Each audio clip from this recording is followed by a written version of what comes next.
अब बात अमिताभ और जया के प्रेम विवाह की। अमिताभ ने तय किया कि जैसे ही उनकी कोई पिक्चर हिट होगी वो जया से शादी कर लेंगे, और उन्होंने ऐसा किया भी।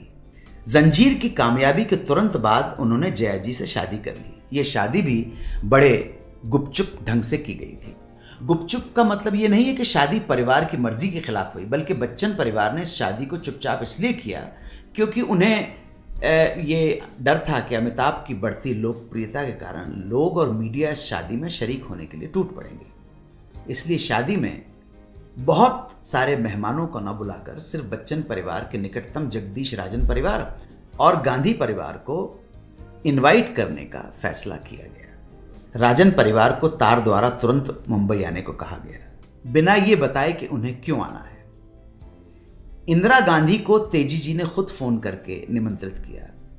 इंदिरा गांधी ने स्वयं आने में असमर्थता जताई, लेकिन परिवार की ओर से संजय के आने की बात कही। शादी के लिए बारात जया के घर बीच हाउस पर न जाकर उनके फैमिली फ्रेंड के घर मलाबार हिल्स की बिल्डिंग स्काई लार्क के टॉप फ्लोर जानी थी, जहां लोगों को जरा सा भी डाउट नहीं होता कि अमिताभ और जया की शादी हो रही है। श्री हरिवंश राय बच्चन ने ये सारी बातें अपनी पुस्तक 10 द्वार से सोपान तक में लिखी हैं।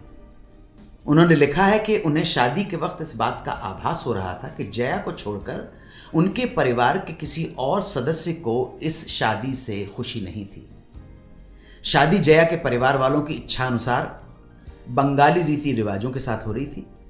बच्चन परिवार के साथ बाराती के रूप में जगदीश राजन परिवार, संजय गांधी, भगवती चरण वर्मा, नरेंद्र शर्मा, कृष्ण किशोर श्रीवास्तव और डॉक्टर धर्मवीर भारती पहुंच गए स्काईलार्क।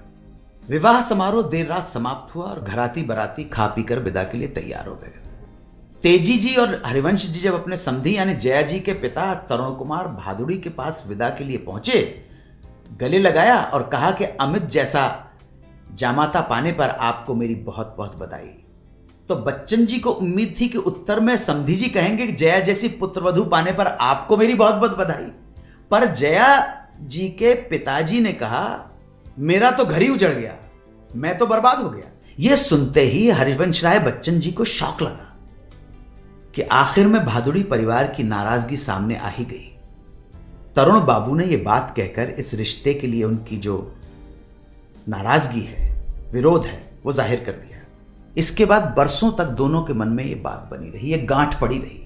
इस गांठ को खोलने की कभी कोशिश भी नहीं की गई।